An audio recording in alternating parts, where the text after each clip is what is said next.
Salut les Stratoniens, j'espère que vous allez tous super bien. Donc aujourd'hui, on se retrouve pour une petite vidéo rapide et efficace. On a pas mal de choses à voir ensemble. Donc on va commencer par le Bitcoin. Ensuite, on ira voir Ethereum, X, Dcash, ANT, AST, EOS, Link, Lisk, Original Protocol, Quantum, SXP, Waves et XRP Ripple. Donc ça, on a ce pain sur la planche. Donc j'espère elle va vous plaire. Je vais faire quelque chose de rapide et d'efficace. Pour notre cher ami Bitcoin, on a fait quelque chose d'extrêmement propre. Comme je dis plein de fois, quand on a une trendline ici, vous voyez, le cours peut très bien descendre, on rebondit dessus, on rebondit, on le casse par après, et ensuite on revient confirmer qu'on a passé cette trendline pour ensuite repartir. Donc ici, c'est exactement ce qu'on a fait. On est descendu, on a rebondi sur le cours, on l'a traversé, on est revenu confirmer la trendline pour ensuite corriger.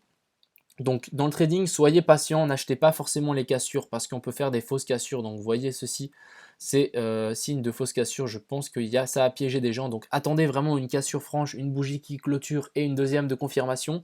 Ensuite vous attendez le retracement et ensuite vous placez votre petit short pile au bon endroit. Donc ça c'était pour le Bitcoin. Ensuite on est en train de rebondir sur notre EMA 200, donc c'est quelque chose de super propre. J'attends toujours mes 10 500, donc on verra si on y parvient. En tout cas ici on est revenu plus bas que ce dernier bas ici. Ouais, de ce dernier bas ici. C'est juste un fait comme ceci. Ensuite, on va juste voir. Donc ici j'ai supprimé mon autre comment on pourrait dire, notre scénario. Je vais le retravailler, pourquoi pas mettre la Y ici, vous voyez, faire quelque chose comme ceci, et notre 4 qui serait fini ici. Donc il faut que je regarde ceci. Ensuite, pour notre Ethereum, bah pareil, excellente résistance sur la EMA 200 et les derniers plus bas ici. De plus, j'ai entendu dire que Ethereum va sans doute être, je dirais, listé, mais il y aura possibilité d'avoir les CME sur Ethereum, donc c'est quelque chose de assez fou. À voir si ça va pas faire crash Ethereum ou le pumper, parce qu'en 2017, quand ça a été intégré sur le Bitcoin, bah il y a eu un gros crash. Donc en tout cas, voilà, ici je vois une petite divergence, donc vous voyez sur le RSI, donc intéressant. Pourquoi pas repartir vers la hausse ou avoir. En tout cas, le prochain objectif ici, ça sera les 330, 325. Ça, c'était pour notre cher ami Ethereum, donc très bien, on a bien rebondi en tout cas. Ensuite, on va parler de notre cher ami X, donc ici dessus, notre cher ami X, je ne sais pas si vous voyez, mais on a fait un super W, donc quelque chose de assez propre, quelque chose comme ceci, sur résistance, donc ça c'est vraiment parfait. Ensuite, on pump, et maintenant on vient recorriger, on vient clôturer sur la neckline pour ensuite repartir. Donc je suis toujours dans X, je vais attendre ces sommets ici. Pourquoi pas tirer une trendline comme ceci. Je vendrai en haut de cette trendline, donc si vous achetez ici, ça fait un petit 75%, donc quelque chose de toujours sympathique à prendre. Ensuite, on va parler de notre cher ami Dcash, donc Dcash qui fait que pumper en ce moment, c'est un truc de fou. Ici, on a notre chart, on va juste passer en 14 jours. Donc ici, on a eu l'annonce de CoinTicker, donc gros pump. Et ensuite, bah là, CoinTicker va commencer à faire un petit peu de marketing, il me semble, de la hype autour du projet d'Icash. Donc ça, c'est très très bien pour le projet.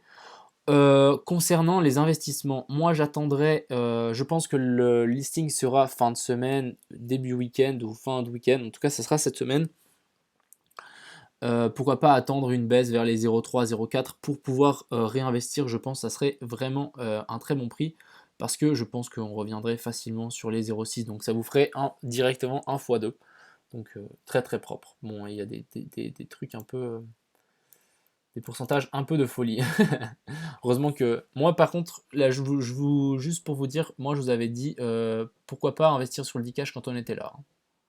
Je vous laisse faire le calcul, c'est conséquent le nombre de fois qu'on a fait. Ensuite, on va aller euh, sur nos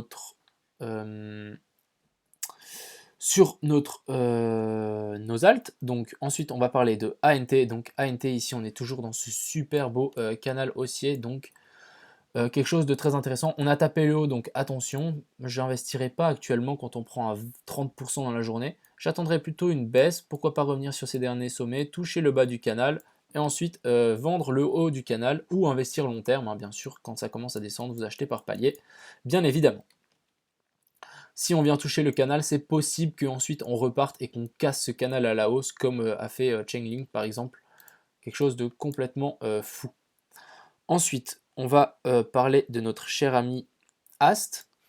Donc Ast qui nous fait quelque chose de aussi extrêmement propre. Donc ici on peut voir 1, 2 et 3 creux sur résistance. Donc ici on a la résistance weekly, donc quelque chose de super propre. Ici on a la zone en bleu, la résistance ici qui fait office des derniers sommets. On est en train de la reprendre et de la force dessus, donc c'est vraiment parfait. Ast, je suis content d'être rentré dessus.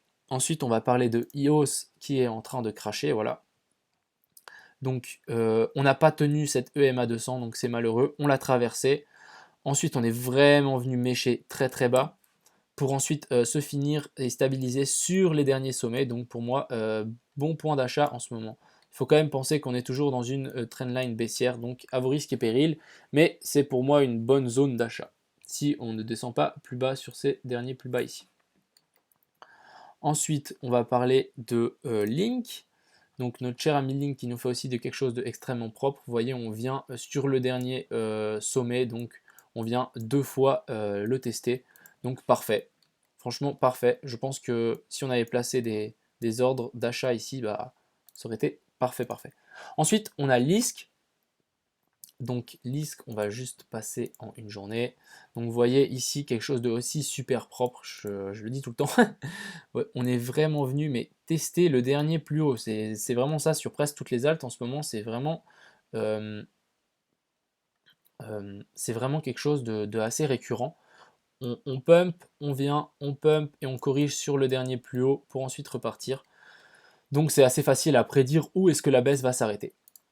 Ensuite, on va parler de OGN. Donc OGN, même chose, très très très belle consolidation ici sur la résistance que j'ai dessiné ici, donc très très bien matérialisé. On tient cette EMA 200, vous voyez, pourquoi pas venir faire un touch dessus pour ensuite partir. On est en train de sortir de ce canal baissier, donc c'est le moment où ça pump. Donc ça ne m'étonnerait pas que dans les prochains jours, on voit des belles bougies sur OGN. Ensuite, on va aller sur Quantum. Donc Quantum, voilà, j'ai pas mieux dit. Le dernier sommet, la dernière résistance, dernier support, résistance ici, support ici, et ensuite direct, gros pump droit derrière. Donc très très bien Quantum. Donc maintenant, ce qu'il faut espérer, c'est si vous êtes dans le train, il faut attendre péter ce sommet ici et venir corriger dessus et pourquoi pas re-remplir les bagues pour de l'investissement long terme. Ensuite, on va parler de SXP. Donc SXP, pareil, quelque chose de plus ou moins propre, je dirais. Cette EMA 200 très très bien matérialisée. Vous voyez ici on a topé et ici on n'a pas topé, mais on a fait un bottom et bottom deuxième. Donc pourquoi pas former un gros W ici. On est en train de passer cette résistance du dernier plus bas qui s'était formé ici et qui avait formé la neckline de ce W. Quelque chose d'assez intéressant, je suis sur SXP et je ne suis pas prêt de vendre du tout. En tout cas, je voudrais bien viser le dernier plus haut ici, ça me ferait très plaisir. Ensuite, on va aller voir notre cher ami Waves. Donc Waves, même chose, on fait un W. Ce qui serait vachement propre, c'est pourquoi pas attendre qu'on vienne sur cette résistance, donc les 2677 Satoshi, ça serait aussi quelque chose de super propre. Et ensuite, notre cher ami XRP, donc XRP qui est prêt à mon avis à refaire un mini rallye. Donc, vous voyez ici, zone de consolidation, et surtout qu'on maintient cette EMA 200, donc c'est vraiment quelque chose de très bien. Ici, on peut voir un beau W. Ce qu'il faudrait voir, c'est maintenant qu'on le casse à la hausse. Est-ce qu'il y a une divergence sur les RSI? Pas de divergence, donc c'est ni bien ni mauvais. Pour XRP, donc, à voir. Attendons le pump. Je pense qu'il y aura forcément une bougie verte à un moment qui partira. Donc ici, pour moi, c'est une aussi très bonne zone d'achat. Je vais juste mettre un petit Fibo depuis ici à ici, donc on est venu, bah voilà, on maintient les 0,5, donc c'est vraiment quelque chose de super intéressant. Pour moi, c'est un rentrée, je suis déjà sur XRP. Donc voilà, c'est ça que je voulais vous dire aujourd'hui. J'espère que cette vidéo vous a plu. N'hésitez pas à mettre un like et un commentaire, ça me ferait super plaisir. Et bah, je vous retrouve demain si si j'ai le temps. Ciao tout le monde, une excellente soirée.